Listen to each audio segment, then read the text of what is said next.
అరుణాం కరుణాతరంగితాక్షీం ధృతపాశాంకుశపుష్పబాణచాపాం అణిమాధిభిరామృతామయూఖైః అహమిత్యేవ విభావయే భవాని.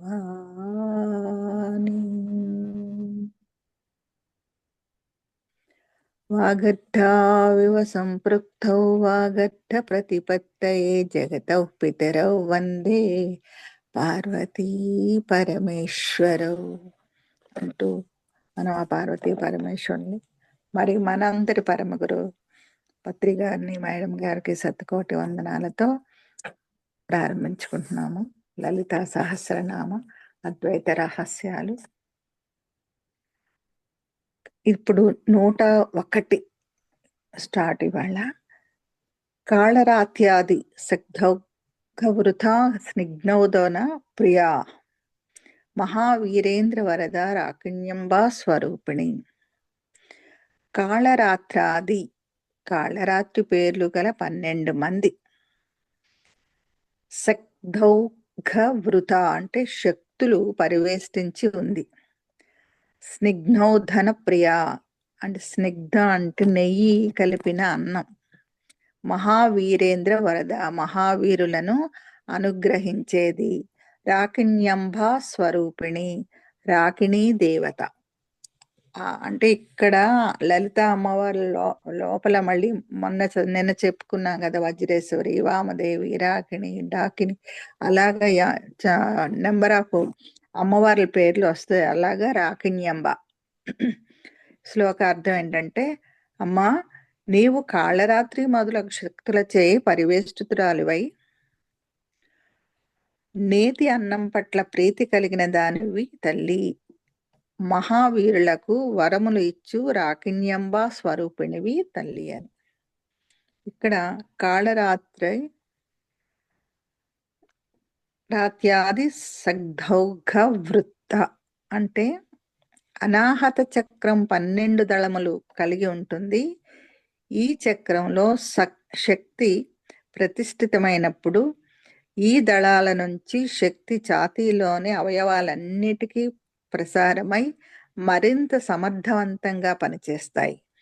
12 దళముల నుండి వెలువడే జ్ఞాన నాడుల ద్వారా శక్తి ప్రసారం అధికమవుతుంది కనుక అమ్మవారిని కాళరాత్యాది సగ్ధౌఘవృత అంటారన్నమాట. సిగ్ధౌదన ప్రియ అంటే సాధన చేసేవారు. గర్భిణీ స్త్రీలు నేతి అన్నం భుజించితే అది రక్తం శుద్ధి చేసి శారీరక మానసిక పోషణకు తోడ్పడింది. సూక్ష్మ భాగం అంటే సూక్ష్మ భాగం మాంసం కండరాలుగా వృద్ధి చెందుతాయి. అతి సూక్ష్మ భాగం మనస్సుగా మారుతుంది. అందుకనే మనం తినే పదార్థాలను బట్టే మనసు పనిచేస్తుంది. కాబట్టి శుద్ధ సాత్విక ఆహారం ద్వారానే మన సాధన సిద్ధిస్తుందని సిగ్ధౌదన ప్రియ అనే నామం. మహావీరేంద్ర వరద అంటే యోగ సాధన ద్వారా మూలాధారంలో ఉన్న కుండలిని శక్తిని సహస్రారంలోకి చేర్చగలిగిన వారిని వీరులు అంటారు. ఆ సాధనలో పరిపక్వత పొంది సహస్రార చక్రం ద్వారా బ్రహ్మరంధ్రమును ఛేదించి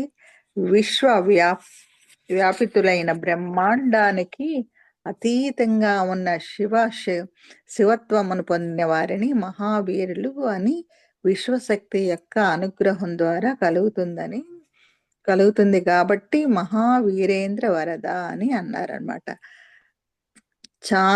ఛాతీని ఆశ్రయించుకుని రక్త ప్రసరణ శక్తిగా ఉన్న దేవత రాకిణ్యంబ స్వరూపిణి ఛాతీ దగ్గర ఉంటారంట.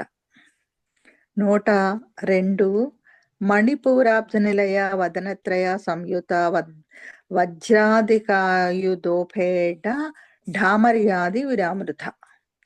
మణిపూరాబ్జ నిలయ అంటే మణిపూరక చక్రమందు నిలయమైంది.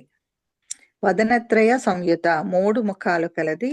వజ్రాధికాయు తోపేత అంటే వజ్రములు మొదలైన ఆయుధములు ధరించినది. ఢామర్యాది విరామృత అంటే ఢామరి శక్తులచే పరివేష్టితమై ఉన్నది. అమ్మా నీవు మణిపూరక అంటే ఇక్కడ అర్థము, అమ్మా నీవు మణిపూరక చక్రమందు 3 వదనములతో బాసిల్లుతూ వజ్రాయుధము మరియు ఇతర ఆయుధములను ధరించి ఢామరము ఆది ఆదిభి మొదలైన శక్తి దేవతలచే పరివేష్టింపబడి ఉన్నావు తల్లి అని అర్థం. అద్వైతం ఏంటంటే మణిపూరాబ్ధ నిలయ వదనత్రయ సంయుత అంటే గర్భస్థ శిశువులోకి సహస్రారం ద్వారా కుండలిని శక్తి లేక ప్రాణశక్తి ప్రవేశించి కిందకు దిగుతూ మణిపూరక చక్రంలోనికి ప్రవేశించినప్పుడు శిశువులో అగ్నితత్వం ప్రజ్వరిల్లి అగ్నితత్వం వల్ల పనిచేయు 3వ జ్ఞానేంద్రియం అయినటువంటి నేత్రములు రూపుదిద్దుకుంటాయని మణిపూరాబ్జ నిలయ అని, మరియు వదనత్రయ సంయుత అంటే చర్మచక్షువు దివ్య నేత్రం నామాలు అంటే ఈ బ్రాకెట్లో చర్మచక్షువు ప్లస్ దివ్య నేత్రం, ఈ నేత్రాలని రూపుదిద్దుకుంటాయి కాబట్టి ఈ నామానికి మణిపూరాబ్జ నిలయ అని. వజ్రాదికాయుధోపేత ఢామర్యాదిభిరావృత. వజ్రాయుధం అంటే వెన్నుపూసల క్రమం, అలాగే దశ దళములతో మణిపూరక పద్మ ఏర్పడి దశదళాల ద్వారా శక్తి ప్రవాహాలు రూపుదిద్దుకుని పొట్టలోని అవయవాలు ఏర్పడి పనిచేయట ప్రారంభిస్తాయని. వజ్రాధికాయు ధోపేత మరి దశ దళములు 10 దళాలు శక్తులతో కూడినదే డామర్యాది విరామృత అని యోగులు వర్ణన అన్నమాట. ఇక్కడ 103 రక్తవర్ణ మాంస నిష్ట గుడాన్న ప్రీతమానస సమస్త భక్త సుఖద లాకిన్యంబ స్వరూపిణి. రక్తవర్ణ ఎర్రని రంగులో ఉన్నది, మాంసనిష్ట మాంసధాతువును ఆశ్రయించి ఉన్నది, గుడాన్న ప్రీతమానస బెల్లంతో వండిన అన్నం ఇష్టం, సమస్త భక్త సుఖద సమస్త భక్తులను సుఖంగా ఉంచేది, లాకిన్యంబా స్వరూపిణి లాకిని దేవత స్వరూపం. అమ్మా నీవు ఎర్రని రక్తవర్ణంలో ఉండి మాంసధాతువు యొక్క అధిష్టాన దేవతగా ఉన్నావు. బెల్లంతో వండిన అన్నము అందు ప్రీతి కలిగి గలద మాతవు. సమస్త భక్తులకు సుఖములను ప్రసాదించు లాకిని దేవతవి. ఇందాక మనం చెప్పుకున్నట్టు రకరకాల పేర్లు ఆ దేవతలవి, లాకిని ఢాకిని అవన్నీను. అద్వైతామృతం అద్వైతార్థం ఏంటంటే రక్తవర్ణ మాంసనిష్ట గుడాన్న ప్రీత మానస అంటే అనాహత చక్రం నుండి ప్రాణశక్తి కిందకు దిగుతూ మణిపూరక చక్రంలోనికి ప్రవేశించినప్పుడు రక్తంతో నిండిన రక్తవర్ణంలో ఉండే మాంస ఖండాలను పుట్టిస్తుందని రక్తవర్ణ మరి మాంసనిష్ట అనే నామాలు చెబుతాయి. ఇవన్నీ మన గర్భంలో ఉండే శిశువు పెరిగే విధానాన్ని వర్ణిస్తున్నారు. రక్తహీనత ఉన్న చోట మాంస పుష్టి ఉండదు. గుడాన్న ప్రీతమానస పాలు బెల్లంతో కలిపి వండిన పరమాన్నంను గర్భిణీ స్త్రీలు తినడం వలన శిశువులో మాంసకండరాలు బాగా వృద్ధి చెందుతాయని గుడాన్న ప్రీతమానస అని నామానికి అర్థం అన్నమాట. సమస్త భక్త సుఖద కుండలిని శక్తిని ఆరాధించేవారైన ఆర్తులు, అర్ధార్థులు, జిజ్ఞాసులు, జ్ఞానులు వంటి సమస్త భక్తులకు వారు కోరుకున్న సుఖాలను శక్తిని కలుగు చేస్తుందని సమస్త భక్త సుఖద అంటారు. అంటే సమస్త ద్వంద్వాలకు అతీతంగా లోకాతీత శక్తి అయిన విశ్వత్వంలో లోకాతీత శక్తి అయిన శివత్వంలో సదా రమించే స్థితినే సమస్త భక్త సుఖద అని యోగులు కీర్తించారు. మణిపూరక చక్రంలో 10 దళాల శక్తులతో నడిపిస్తున్న దేవత లాకిన్యంబ స్వరూపిణి. ఇప్పుడు 104 స్వాదిష్టానాంబుజ జగత చతుర్వక్త మనోహర శూలాధ్యాయుత సంపన్న ప్రేతవర్ణ ది గర్విత. స్వాదిష్టానాంబు జగత అంటే స్వాదిష్టాన పుష్పములో ఉన్నది. చతుర్వక్త మనోహర అంటే 4 ముఖాలతో మనస్సు దోచునది. శూలాధ్యాయుత సంపన్న శూలం మొదలైన ఆయుధములతో సుసంపన్నమైనది. పీతవర్ణ పీత అంటే పసుపు వర్ణం కలది. అతి గర్వితాహ అతి గర్వంగా ఉండేది. ఇప్పుడు శ్లోకానికి అర్థం. అమ్మ, నీవు స్వాదిష్టాన కమలములో 4 ముఖములు కలిగి శూలము మొదలగు ఆయుధములను ధరించి ఉన్నావు. నీవు అపరంజి వర్ణంతో ఈ బ్రహ్మాండమంతా వెలుగొందుతున్నావు తల్లి అని. ఇక్కడ అద్వైతం ఏంటంటే స్వాదిష్టానాంబు జగత చతుర్వక్త మనోహర అంటే గర్భస్థ శిశువులోనికి ప్రాణశక్తి అనగా కుండలిని శక్తి సహస్రారం ద్వారా ప్రవేశించి క్రిందకు ప్రయాణిస్తూ స్వాదిష్టాన చక్రంలోనికి ప్రవేశించినప్పుడు 4వ జ్ఞానేంద్రియమైన రుచిని తెలిపే నాలుక ఏర్పడుతుంది అని స్వాదిష్టానాంబుజ జగత చతుర్వక్త మనోహర అనే నామాలు చెప్తున్నాయన్నమాట.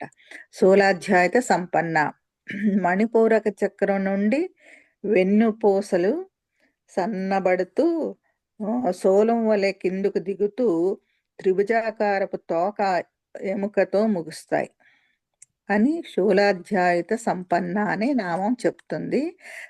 పీతవర్ణ అంటే సాధకునికి సమస్త శక్తులను సమకూర్చగల ఈ స్వాదిష్టాన చక్రం పసుపు వర్ణంతో భాషిస్తుంది అని పీతవర్ణ నామానికి అర్థం. అతి గర్వితాహ ఈ సకల శక్తులను పొందిన సాధకులు స్వాభిమానం, అతిశయం, అతి గర్వం పరిత్యజించినప్పుడే జ్ఞాన సంపూర్ణత కలుగుతుందని అతి గర్వితాహ నామం చెప్తుంది. అలాగా ఇప్పుడు 105 మేధోనిష్ట మధుప్రీత బంధన్యాది సమన్విత దద్ధన్యాసక్త హృదయ కాకిని రూపధారిణి.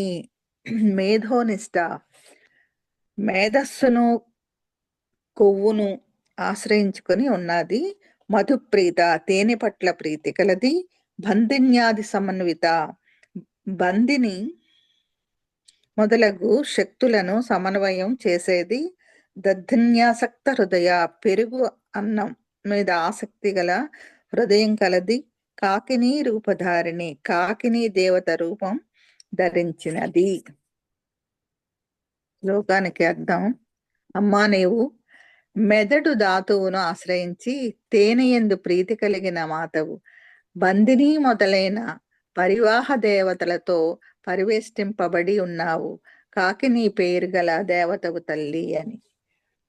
అద్వైతం ఏంటంటే మేధోనిష్ట గర్భస్థ పిండంలోకి ప్రాణశక్తి బ్రహ్మరంధ్రం ద్వారా ప్రవేశించి క్రిందకు జారుతూ స్వాదిష్టాన చక్రంలోనికి ప్రవేశిస్తుంది. అప్పుడు శిశువులో మేధస్సు మరి క్రొవ్వు ఏర్పడుతుంది అని మేధోనిష్ట నామం తెలియజేస్తుంది అన్నమాట. మధుప్రీత అంటే గర్భిణీ స్త్రీలు ఆ సమయంలో తేనె తీసుకుంటే వారిలో మేధాశక్తి వృద్ధి చెందుతుంది.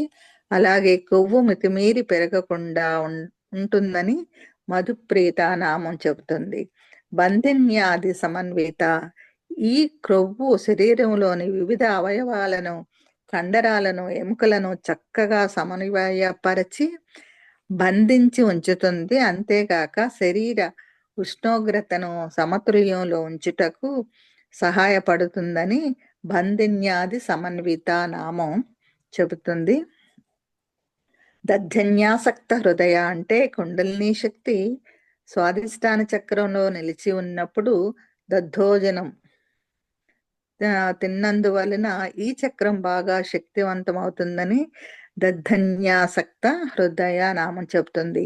ఈ స్వాదిష్టాన చక్రంలో కొవ్వు ధాతువుగా ఉన్న దేవత కాకిని రూపధారిణి. కాకిని డాకిని చాలా అలా ఈ అన్ని పేర్లు అమ్మవారు ఆ లోపలున్న ఒక్కొక్క అవయం దగ్గర ఉన్న అమ్మవార్ల పేర్లు. ఇప్పుడు 106 మూలాధా మూలాధారాంబుజారూఢ పంచవరక్త సంస్థిత అంకుశాది ప్రహరణ వరదాది నిషేవిత. మూలాధారం భుజారూఢ అంటే మూలాధార పద్మమునందు తేజోవంతంగా ఉండేది. పంచవక్ర అంటే 5 ముఖములతో ఉండేది. అస్థి సంస్థిత ఎముకలను ఆశ్రయించుకుని ఉన్నది. అంకుశాది ప్రహరణ అంకుశం మొదలైన ఆయుధములు కలిగి ఉన్నది.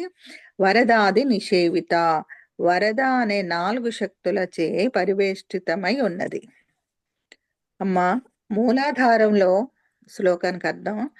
అమ్మ మూలాధారంలో 5 ముఖముల కలిగిన నీవు ఆస్తికులకు అధిష్టాన దేవతవు.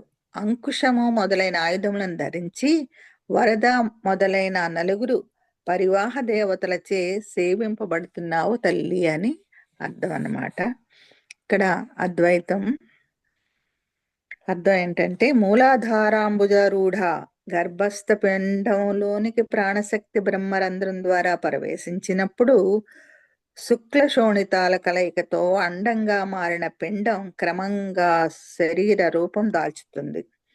ఈ క్రమంలో ప్రాణశక్తి స్వాధిష్టానం నుండి క్రిందికి జారుతూ మూలాధార పద్మంలోనికి ప్రవేశిస్తుందని మూలాధారాంబుజారూఢ అనే నామం తెలియచేస్తుంది. పంచవక్త వక్త అంటే శరీరంలో 5వ జ్ఞానమైన ఘ్రాణ అంటే వాసన శక్తిని మరి శ్వాసల క్రమానికి మార్గం ఏర్పడుతుందని పంచవక్త్ర నామం చెప్తుంది.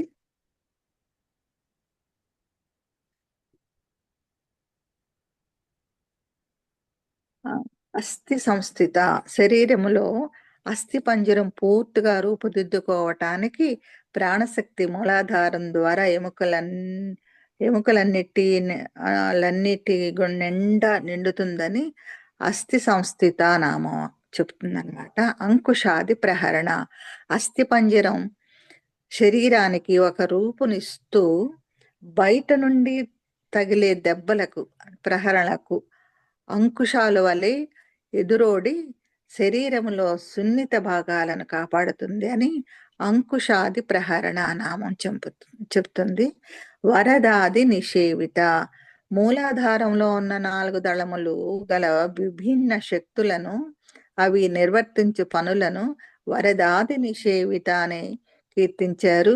అంకుశాది ప్రహరణ అంటే మరికొంత వివరణ. అంకుశం, కమలం, పుస్తకం, జపమాల 4 ఆయుధములను ధరించడానికి కారణం పురుషార్థాలే. పుస్తకం ధర్మం గురించి చెబుతుంది, అంటే దాంట్లో శాస్త్రాలు ఉన్నాయి. కమలం అర్థం గురించి, సరైన సంపాదన, పవిత్రత గురించి చెప్తుంది. అంకుశం కామాన్ని అదుపులో ఉంచుతుంది, రక్షణ. జపమాల జ్ఞానానికి మార్గం చూపుతుంది, అది సాధన. ఇలాగా ఇంద్రియ నిగ్రహం ఉంటే పురుషార్థాలను సేవించడం చాలా తేలిక. సరస్వతీదేవి జ్ఞాన ప్రవాహం వరదలా ఇస్తుంది. విద్య అంటే ఎక్కువగా ఆగేది కాదు. విద్య అంటే ఎక్కడ ఆగేది కాదు, ప్రవాహంలా ఉంటూనే ఉంటుంది. మూలాధారంలో ఉండే అధిష్టాన దేవత సిద్ధ విద్య ఒక నాట్య స్వరూపిణిగా, జ్ఞాన స్వరూపిణిగా, సాహిత్య సంగీత సమాహార స్వరూపిణిగా ఉంటుంది. 107 శ్లోకం. ముగ్ధౌదనాసక్త చిత్త సాకిన్యంబ స్వరూపిణి ఆజ్ఞాచక్రాబ్జ నిలయ శుక్లవర్ణ షడానన. ముగ్ధౌదనాసక్త చిత్త అంటే పులగం, అన్నంపై ఆసక్తి కలది.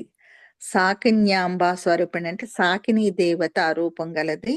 ఆజ్ఞాచక్రాబ్జ నిలయ అంటే ఆజ్ఞాచక్ర పద్మంలో నిలయమై ఉన్నది. శుక్లవర్ణ అంటే తెల్లని వర్ణంలో ఉంటుంది. షడానన 6 ముఖములు కలిగి ఉంటుంది అని. శ్లోకార్థం. అమ్మ పులగం అన్నమునందు ప్రీతి కలిగి సాకినీ దేవతా స్వరూపముగా భూమధ్యమున ఆజ్ఞాచక్రమందు 2 దళ పద్మాలలో హాకినీ దేవతగా 6 ముఖాలతో శ్వేతవర్ణంలో తేజరిల్లుతున్నావు తల్లి అని. అద్వైత అర్థం ఏంటంటే ముగ్ధౌదనాసక్త చిత్త అంటే కుండలిని శక్తి శిశువులో మూలాధారంలో ప్రవేశించినప్పుడు గర్భిణీ స్త్రీలు పెసరపప్పు బియ్యం కలిపి వండిన పులగం తింటే శిశువునకు తల్లికి మంచి ఆరోగ్యం కలుగుతుందని ముగ్ధౌదనాసక్త చిత్తానామానికి అర్థం. అలాగే సాధకులు ప్రారంభ దశలో ధ్యానం చేసేటప్పుడు పులగం ఆహారం తీసుకుంటే శక్తి చాలా త్వరగా తేజోవంతం అవుతుందని కూడా చెప్తారు. సాకిన్యంబ స్వరూపిణి అనంత ప్రకృతి యొక్క నామశక్తి సాకిని అంబ స్వరూపంలో మూలాధారంలో ఉన్న అస్థి వ్యవస్థను పర్యవేక్షణ చేస్తుంది. అంతేకాక సాధకుని ధ్యాన మార్గ సాధన ద్వారా కుండలిని శక్తిని ఊర్ధ్వముఖంగా ప్రయాణింపచేసే సాకిన్యాంబా స్వరూపిణి శక్తిగా పనిచేస్తుంది.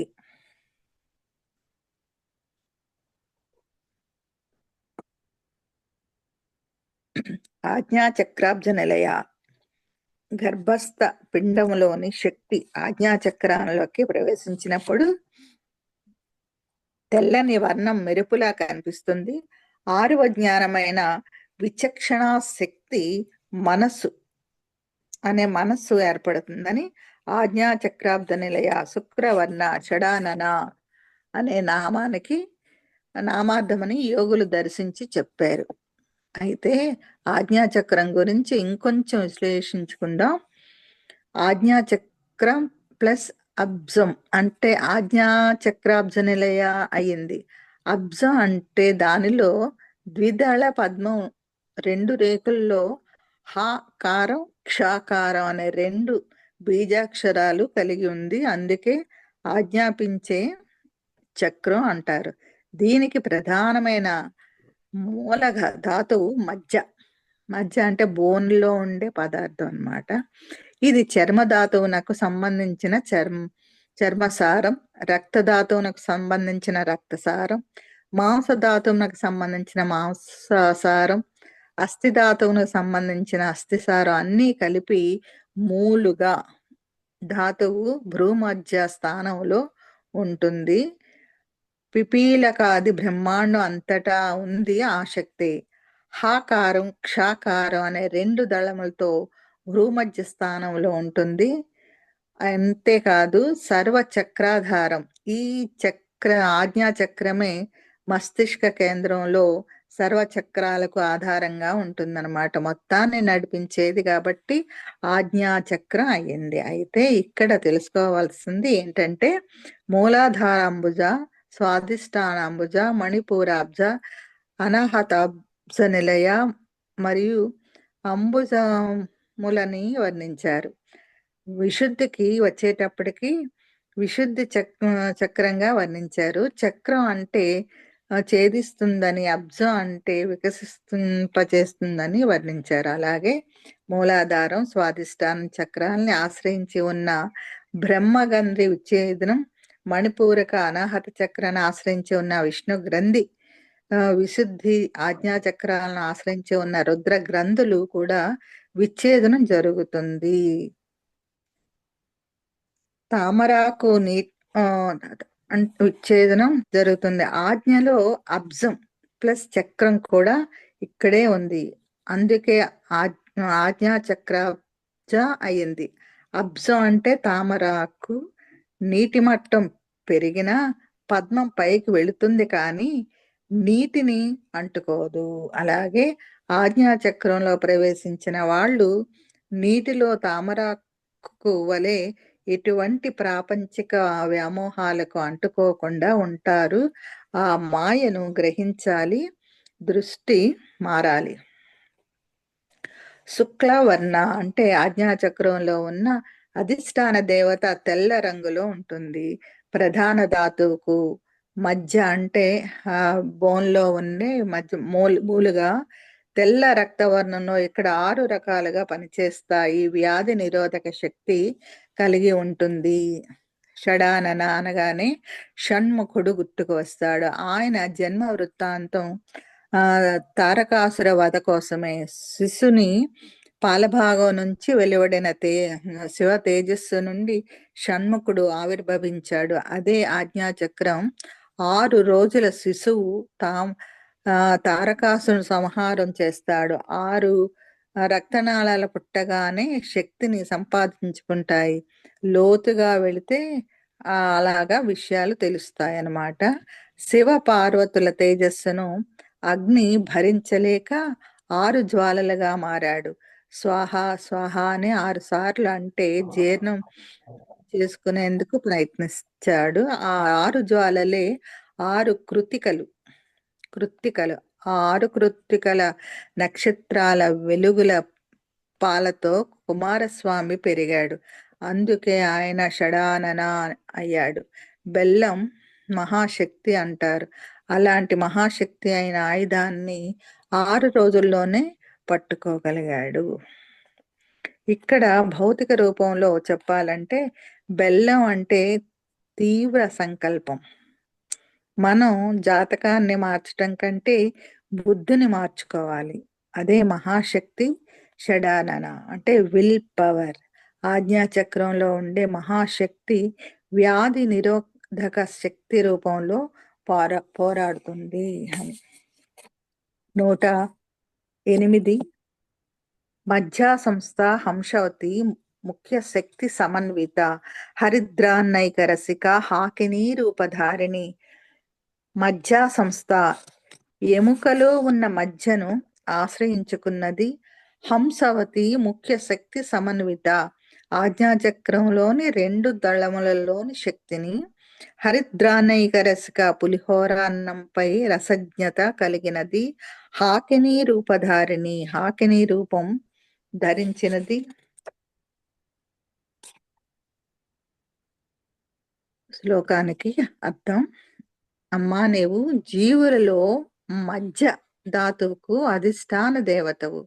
హంసవతి మరియు క్షమావతి ముఖ్య శక్తులతో సేవింపబడు హాకినీ దేవివి. పసుపు వర్ణం అన్నమును ఇష్టపడు తల్లివి. ఢమరుకము, పద్మము, రుద్రాక్షమాల మరియు కపాలములు ధరించిన తల్లివి. ఇక్కడ అద్వైతం ఏంటంటే మధ్యా సంస్థ కుండలిని శక్తి ఆజ్ఞాచక్రంలో ప్రవేశించినప్పుడు ఎముకల మధ్యలో ఉండే మధ్య అనే ధాతువును తేజోవంతం చేస్తుంది. వ్యాధి నిరోధక శక్తిగా సృష్టి పోషణకు కూడా ఈ శక్తి పనిచేస్తుంది. తల్లి నుంచి బిడ్డను వేరు చేసినప్పుడు బొడ్డే తెంచుతారు. ఆ బొడ్డు ద్వారా వచ్చే మూలుగను రాగిరేకులో పెట్టి మొలత్రాడుకు కట్టేవారు. ఈ మూలిగలో శరీర నిర్మాణానికి అవసరమయ్యే ధాతువులుంటాయి. అవసరమైనప్పుడు వైద్యానికి వాడేవారు. బొడ్డు ద్వారా వచ్చే మూలిగకు అంత ప్రాధాన్యత ఉందని మధ్యా సంస్థ అనే నామం చెప్తుందన్నమాట. ఈ మూలిగ మనుషుల్లో ఎముకల మధ్య ఉంటే చెట్లలో చేవ రూపంలో ఉంటుంది. రాయిలో అంతర్ఘనంగా ఉంటుంది. వాటి వల్ల పూర్వ చరిత్ర తెలుస్తుంది. రాయిలో అంతర్ఘనంగా ఉన్నది వ్యక్తం అవ్వదు, మానవుల్లో వ్యక్తమవుతుంది. అంతటా ఆ చైతన్యమే. హంసవతి ముఖ్య శక్తి సమన్విత అంటే ఆజ్ఞాచక్రంలో ఉన్న 2 ముఖ్య నాడుల్లో హంసవతి, క్షమావతి అనే దైవీ శక్తులు ఉచ్ఛ్వాస నిశ్వాసాలను నడిపిస్తుంటాయి. ఏదైనా ప్రమాదం జరిగినప్పుడు, షాక్ గురైనప్పుడు శ్వాస ఆగిపోకుండా ఆయుర్దాయం ఉన్నంత వరకు అంటే కోమాలోకి వెళ్ళడం అది అంటారు కదా, అలాంటిది. తెలివి తప్పిపోయిన ఉచ్ఛ్వాస నిశ్వాసాలు జరిగేలాగా చూస్తారు. అందుకే శక్తులను హంసవతి ముఖ్య శక్తి సమన్విత అన్నారన్నమాట. హరిద్రానైక రసిక అంటే హరిద్రాన్నం అంటే పసుపు అన్నం అంటే పులిహోర. పులిహోర ఈ ధాతువులో ఉండే శక్తిని పసుపు అన్నం అంటే ఇష్టం. గర్భిణీ స్త్రీకి, యోగ సాధకుడికి పసుపు అన్నం బాగా పనిచేస్తుంది. మరి వ్యాధి నిరోధక శక్తిగా పనిచేస్తుంది. ఆజ్ఞాచక్రంలో వ్యాధి నిరోధక చక్రం వ్యాధి నిరోధక శక్తిగా పనిచేస్తుంది. చక్రేశ్వరి హాకిని రూపధారిణిగా ఉన్నదన్నమాట. ఇప్పుడు 109 సహస్రదళ పద్మస్థ వర్ణోపశోభిత సర్వాయుధర శుక్ల సంస్థిత సర్వతోముఖి. సహస్రదళ పద్మస్థ సహస్ర కమలంలో ఉన్నది. సర్వ వర్ణోపశోభిత సకల వర్ణాలతో శోభిస్తూ ఉన్నది. సర్వాయుధర సకల ఆయుధాలను ధరించేది. శుక్ల సంస్థిత శుక్రధాతువునకు ఆశ్రయించేది. సర్వతోముఖి అన్ని వైపులా ముఖం కలిగి ఉన్నది. శ్లోకానికి అర్థం: అమ్మా, నీవు బ్రహ్మరంధ్రంలో గల సహస్రార పద్మం నందు యాకినీదేవిగా స్థితమై ఉన్నావు. వెలుగులకు మూలమైన నీవు అన్ని వర్ణములు ప్రసరిస్తున్నావు. సకల ఆయుధాలను ధరించిన మాతవై శుక్లధాతువుతో జీవరూపిణిగా ప్రకాశిస్తున్నావు.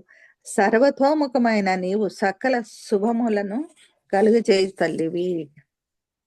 అద్వైతం ఏంటంటే, సహస్రదళ పద్మస్థ, ఇది అనంత రేకులు గల పద్మం. పుట్టిన ప్రతి జీవి మాడుపైన మెత్తగా ఉండే ప్రదేశమే బ్రహ్మరంధ్రం. తామర తోడలోని నాళం మధ్యలో శూన్యంలాగా బ్రహ్మరంధ్రం శూన్యంగా ఉంటుంది. జన్మాంతర సుకృతం జన్మకు కారణమైనప్పుడు జీవుడు బ్రహ్మరంధ్రం నుండే శరీరంలోకి ప్రవేశిస్తాడు. శిరస్సులో ఉన్నటువంటి సూక్ష్మమైన ఆకాశం నుంచి అన్ని చక్రాల సారం, అన్ని అక్షరాల సారం, శరీర నిర్మాణ శాస్త్రం, అన్ని వర్ణాల సారాంశం అందబడుతుంది. అదే సహస్ర దళ పద్మస్థ అనే నామంకి అర్థం. సర్వవర్ణోపశోభిత యోగ సాధన ద్వారా కుండలిని శక్తి సహస్రారంలోనికి ప్రవేశించినప్పుడు సాధకునిలో పుట్టుకతో వచ్చిన వర్ణం అనగా కుల గుణముల అన్నీ నశించి సకల వర్ణాల తత్వాలు బోధపడతాయి. ఎవరు ఏ విధమైన గుణ సంపదతో వచ్చినా వారు ఆయా వర్ణముల యందున్న ఉత్తమ తత్వములతో ప్రవర్తిస్తూ తాను ఏ వర్ణమునకు సంబంధించకుండా ఉండగలిగే శక్తియుక్తులను కలుగుతాయని సర్వవర్ణోపశోభిత అని నామం తెలియచేస్తుంది అన్నమాట. సర్వాయుధర అంటే ఆయుధాలు అంటే లోహములతో తయారైన అస్త్రములే కాదు, జీవితంలోని సకల సమస్యలను నరికి తొలగించుకోగల మేధస్సు, రకరకాల ఉపాయములు కూడా ఆయుధాలే అని సర్వాయుధర అనే నామం చెప్తుంది. శుక్ల సంస్థిత, శుక్లము అనే పదం పురుషుల్లోని వీర్యంను ఉద్దేశించి మాత్రమే చెప్పబడినట్టుగా స్త్రీలలో ఉండే శోణితములు కూడా అని అన్వయించుకోవాలి. శోణిత సంస్థిత, అందుకే శుక్లం పురుషుల్లో సంతానోత్పత్తికి కారణమైతే శోణితం స్త్రీలలో పోషణోత్పత్తికి అంటే పాల ఉత్పత్తికి కారణమవుతుందని శుక్ల సంస్థిత నామానికి అర్థం అన్నమాట. సర్వతోముఖి, ప్రపంచాన్ని కోటాను కోట్ల కోణాల నుండి గ్రహించగలిగే శక్తి, ప్రతిభ, పాటవాలు అంతర్ముద్రితమై అందబడతాయని సర్వతోముఖి నామానికి అర్థం. జీవి, ఇదొక్కసారి చూద్దాం. ప్రపంచాన్ని కోటాను కోట్ల కోణాల నుండి గ్రహించగలిగే శక్తి, ప్రతిభ, పాటవాలు అంతర్ముద్రితమై అందబడతాయని సర్వతోముఖి నామానికి అర్థం. జీవి పుట్టుక సహస్రారంలో మొదలవుతుంది. సమస్త జీవులకు ఇక్కడ మహత్ అనే పదార్థం బీజ రూపం ధరిస్తుంది. అందులోనికి తేజస్సు రూపంలో ప్రవేశిస్తాడు. ఆ తేజస్సు ప్రవేశం ద్వారా గర్భం ధరించడం జరుగుతుంది. ఉదాహరణకి వ్యాస భగవానుడు అంబిక అంబాళికలకు సంతానాన్ని ప్రసాదించింది తన తేజస్సును ప్రవేశపెట్టడం ద్వారానే, భౌతిక సంగమం ద్వారా కాదు. అలాగే మాస్టర్ సివివి జీవిత చరిత్రలో కూడా చూడవచ్చు.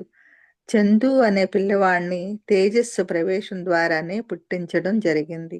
ఏ జీవి పుట్టుకైనా శుక్ర బిందువుతో మొదలవుతుంది. ఇక్కడ యోగ సంచార చక్రంతో యోగా బిందువు మొదలవుతుంది.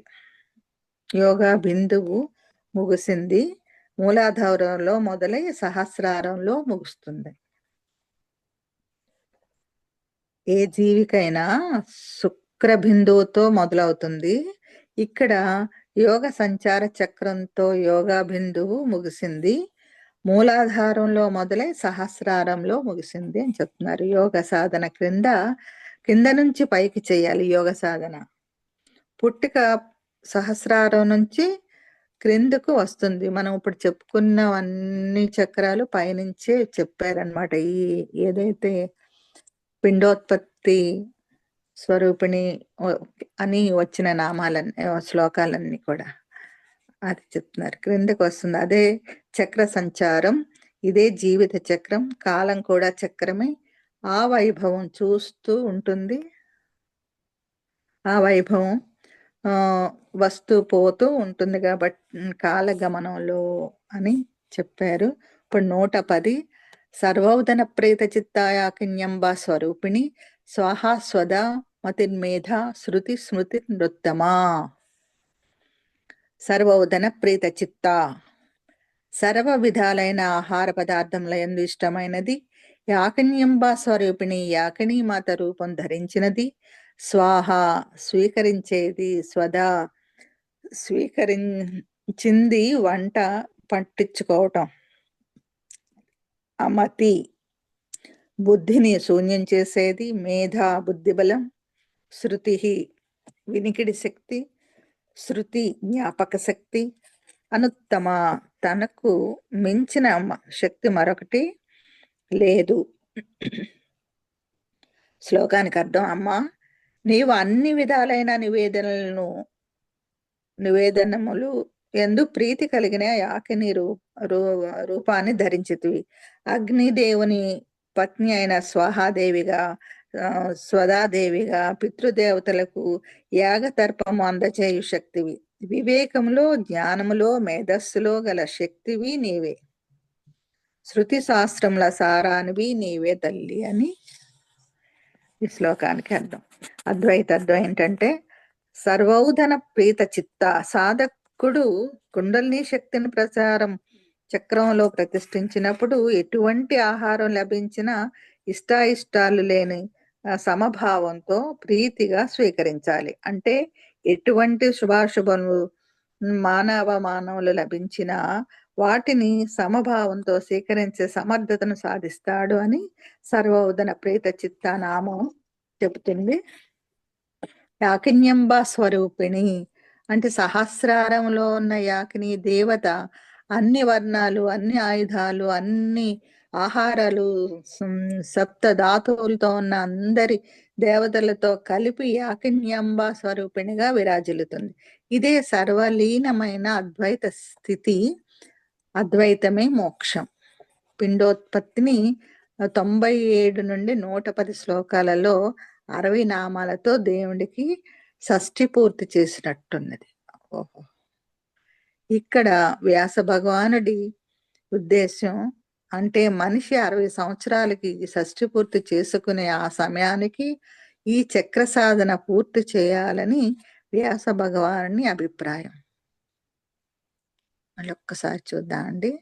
పిండోత్పత్తిలోని 98వ శ్లోకం నుండి 110 శ్లోకాలలో 60 నామాలతో దేవుడికి షష్ఠి పూర్తి చేసినట్లయింది. ఇక్కడ వ్యాస భగవానుడి ఉద్దేశం అంటే మనిషి 60 సంవత్సరాలకి షష్ఠి పూర్తి చేసుకుని ఆ సమయానికి ఈ చక్ర సాధన పూర్తి చేయాలని వ్యాస భగవానుని అభిప్రాయం. స్వాహా స్వధా అంటే అగ్నిదేవుని పత్ని, పితృదేవతలకు యాగతర్పణ అందజేయు శక్తి అని. వే దేవాన్ భావత దేవా భావతః పరస్పరం భవతః శ్రేయః అంటే యోగ సాధకులు ఆత్మజ్ఞానం కావాలని ధ్యానం చేస్తుంటే దేవతలు జ్ఞానకాండను తిరస్కరిస్తూ కర్మకాండను ప్రోత్సహిస్తారు. ఎందుకంటే యజ్ఞయాగాదుల ద్వారా వచ్చే హవిస్సులను స్వీకరించి వారి శక్తులను మనకు అనుగ్రహిస్తుంటారు. ఇలా పరస్పర సహకారం కలిగి ఉంటుంది. ఇక్కడ దేవతలంటే పంచభూత హ్మ్. పంచ భూతాధిపతులైన సూర్యుడు, అగ్ని, వరుణుడు, వాయువు, భూమాత, ఇంద్రుడు. అంతేగాని బ్రహ్మ, విష్ణు, మహేశ్వరులు కాదు. స్వాహ, స్వధ అంటే ఆత్మ కోసం సాధించే గతిని ఆత్మరతి అన్నారు. అమతి ఏదైనా ఒక విషయం మీదకు మనస్సు వెళ్ళినప్పుడు వెంటనే నిర్ణయాత్మక బుద్ధి ఏర్పడక ముందు ఒక అవగాహన ఏర్పడుతుంది. దీనినే అమతి అంటారు. ఒక్కోసారి మహత్తరమైన కార్యాలను అనుకోకుండా జరుగుతాయి. వీటిని అమతి అంటారు. అంటే బుద్ధిపూర్వకంగా చేసే పనులు మతి అని అబుద్ధిపూర్వకంగా చేసే వాటిని అమతి అంటారన్నమాట. మన మనసులో మన మనసులో అనుకున్నవన్నీ అవ్వవు. కానీ అనుకోనివి కొన్ని అవుతుంటాయి. ఇదే మనసు చేసే మాయ. అలానే మనస్సును అమనస్సు చేయలేము. కానీ ఆ అమనస్సును గమనిస్తుంటే మన జీవిత ప్రమార్థం బోధపడుతుంది. సాధకుని మొదటి దశలో తన మనస్సు పడ్డవన్నీ జరుగుతూ ఉంటాయి. రెండవ దశలో తనకేది అవసరమో అవి అందబడుతుంటాయి. మూడవ దశలో తన ద్వారా లోక కళ్యాణార్థమై పనులు జరుగుతాయి. కాబట్టి సాధకుడు తన మనస్సుని సాక్షిభూతంగా గమనిస్తూ జీవిత పరమార్థాన్ని తెలుసుకోవాలి. ఇక్కడ మేధ అంటే మతిగా రూపుదిద్దుకున్న చైతన్య బుద్ధిగా పరిణమిస్తుంది. ఆ శక్తిని మేధ అని ధారణా శక్తి అని కీర్తించారు. శృతి అంటే వేదములు. ఆ వేదాల నుండి సమస్త విద్యలు ఉద్భవించాయి. ఈ వేదాలు వ్యాస మహర్షి చెప్పగా మహాగణపతి లిఖించడంతో మనకు అందబడ్డాయి. తరతరాలుగా వేదోచ్చారణతో శ్రవణ మనన నిధిధ్యాసలతో ఈ వేదసారాంశము మానవ జీవన విధానాన్ని నైతిక విలువలతో సంస్కరిస్తోంది. శృతి అంటే అన్నింటినీ గుర్తుంచుకోవడం. మనము వర్తమానంలో జరిగే వాటిని, గతంలో జరిగిన వాటిని, భవిష్యత్తులో జరిగే అవకాశమున్న స్మృతులను ఇలా స్మరిస్తూ మానవ జీవనాన్ని సాగిస్తున్నాం. శృతి ఎంత ప్రమాదకరమైందంటే ఎప్పుడూ గతాన్ని తలుచుకుంటూ ఉంటే అవే వాసనలుగా మారి మరో జన్మకు కారణమవుతాయి. కాబట్టి నిరంతరం నిర్విషయంగా ఉండాలి. వినుట ద్వారా గ్రహించిన జ్ఞానం జీవన సాఫల్యం కోసం, ఆత్మ సముపార్జన కొరకు అవసరమైనప్పుడు తిరిగి జ్ఞప్తికి తెచ్చుకోగల శక్తి మానవులకు ఉంది. ఈ శక్తిని స్మృతి అని అన్నారన్నమాట. అనుత్తమ అంటే ఈ భూమిపై ఇతర జీవులకు లేని ఈ అద్భుతమైన ఉత్తమోత్తమైన శక్తులు అనగా స్వాహ, స్వధ, మతి, మేధ, స్మృతి అనేవి అత్యుత్తమమైనవి. అంతకు మించి వేరే ఏ శక్తి లేనిది అనుత్తమ అని కీర్తించారు. ఈ శక్తుల సమూహమునే మన 6వ జ్ఞానం, 6th సెన్స్ అని మనసు, మైండ్ అని అంటాం. ప్రపంచంలో ఏ ఇతర జీవికి లేని ఈ మనస్సు సకల జ్ఞానాన్ని, బ్రహ్మమును గ్రహించి అవగాహన చేసుకోగల అద్భుతమైన శక్తి కలిగి ఉంటుంది. అయితే మానవులు ఈ 6వ జ్ఞానాన్ని కేవలం వస్తు ధన సముపార్జన కోసం, విషయ వాంఛల అనుభవం కోసం మాత్రమే ఉపయోగిస్తారు. ఉత్తమమైన ఈ శక్తిని ప్రాపంచిక విషయాల నుండి వెనుకకు మరల్చి ఆత్మజ్ఞానం కోసం వినియోగించుకోవాలి అని ఈ శ్లోకానికి అర్థం. కాబట్టి ఆత్మజ్ఞాన సముపార్జనకై మనస్సును వినియోగించుకోవాలి. ఇక్కడికి పిండోత్పత్తి స్వరూపిణి అయిపోయి మనం అధ్యాయం 13 ప్రజ్ఞాన స్వరూపిణి దగ్గరికి వచ్చామండి. ఆ 111వ శ్లోకం. కొద్ది టైం ఉంది కాబట్టి ఒకటండి ఇప్పించేద్దాం. పూర్ణ పుణ్యకీర్తి పుణ్యలబ్జ పుణ్యశ్రవణ కీర్తన పులోమజార్చిత బంధమోచని బంధులారక. పుణ్యకీర్తి ఇది ప్రజ్ఞాన స్వరూపిణి అధ్యాయం అన్నమాట. పుణ్యకీర్తి పుణ్యం చేయడం వల్ల మాత్రమే కీర్తింపబడినది. పుణ్యలబ్ధ్య లభ్య అంటే పుణ్యం చేయడం వల్ల లభించేది. పుణ్య శ్రవణ కీర్తన పుణ్యం శ్రవణం ద్వారా కీర్తించబడేది. పులోమజార్చిత పులోముని కుమార్తె ద్వారా పూజింపబడినది. బంధమోచని కర్మబంధాల నుండి విడుదల చేయబడేది. బంధులారక అందమైన ముంగురులు జుట్టు కలది. శ్లోకానికి అర్థం: అమ్మ, పుణ్యకీర్తిగా యశస్సు కలిగిన నీవు పుణ్యకార్యముల వల్ల మాత్రమే వశము కాగల మాతవు. నీ నామ సంకీర్తనలు శ్రవణము చేయు వారికి అఖండమైన పుణ్యం లభిస్తుంది. పులోముని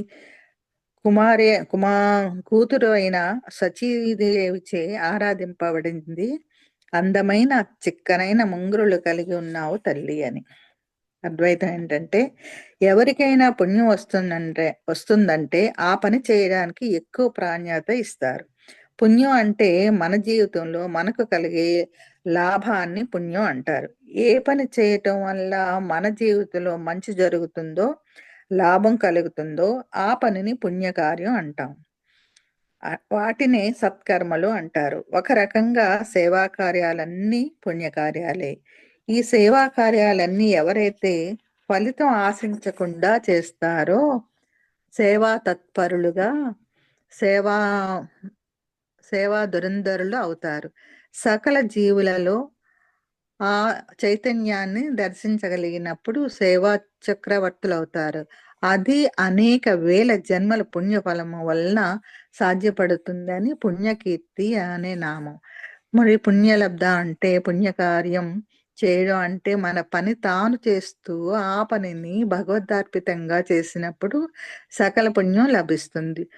కోరికలు జయించిన వారికి వ్రతాలు, నోములు, పూజలతో పని లేదు అని దేవీ భాగవతంలో పుణ్యలబ్ధ గురించి చక్కగా వివరించబడింది. మనలో మార్పుకు కొలమానం మనలో రాగద్వేషాలు తగ్గాయా, చక్కగా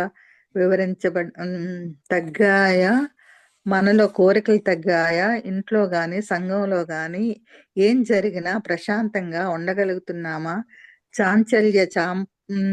చాపల్యాలు లేకుండా ఉన్నామా అని పరిశీలించుకోవడం అన్నింటికంటే ముఖ్యం. భయాన్ని వదిలిపెట్టి అంతా ఒకటే స్వరూపంగా భావిస్తున్నామా అని మనం గ్రహించాలి. ఆధ్యాత్మిక ప్రగతి పొందాలంటే ఎప్పటికప్పుడు స్వీయ పరిశీలన ఎంతో ముఖ్యం. పుణ్య శ్రవణ కీర్తన అంటే చెప్పేవాడు, వినేవాడు, ప్రోత్సహించేవాడు, ప్రేరేపించేవాడు, విన్న తర్వాత మెచ్చుకునేవాడు అందరూ భాగస్థులే. పుణ్య శ్రవణ కీర్తనలో సరైన పుస్తక స్వాధ్యాయం ద్వారా, వినడం ద్వారా, ధ్యానం ద్వారా జ్ఞానమే పుణ్యం లభిస్తుంది. జ్ఞానం అనే పుణ్యం లభిస్తుంది. పులోమజార్చిత అంటే దైవ సాయుధ్యం సిద్ధిని పొందిన పులోముడు అనే ముని కుమార్తెచే అర్చించబడి దేవత అని పులోమజార్చిత అనే నామానికి అర్థం. బంధమోచని అంటే బంధాల నుంచి విముక్తిని కలిగజేసేది అని. ఉదాహరణకి కుంతీదేవి పాండవులపై ప్రేమానురాగాలు గాని, యదువంశమైన పుట్టినింటిపై ప్రేమ గాని, మమకారాలు గాని లేకుండా ఉండాలని కృష్ణుని ప్రార్థించింది. నిరంతర కష్టాలు వస్తే ఆ భగవంతుడికి ఎప్పుడూ దగ్గరగా ఉంటూ ఆత్మ సన్నిధిలోనే ఉండాలని ఆమె కోరిక. అది ఆమె గొప్పతనం. బంధులారక సాధకులకు శరీరంతో పాటు జుట్టు కూడా నిగనిగలాడుతూ అందంగా మారుతుందని బంధులారక నామానికి అర్థం. సహజంగానే వయస్సు పెరిగే కొద్దీ జుట్టు బలహీనపడి వెంట్రుకలు పలచబడతాయి. కానీ కుండలిని సాధకులకు సహస్రారంలో శక్తి పెరగటం వల్ల వెంట్రుకలు పెరిగి యవ్వన స్థితిని కలిగి ఉంటాయని ఋషుల ఉవాచ.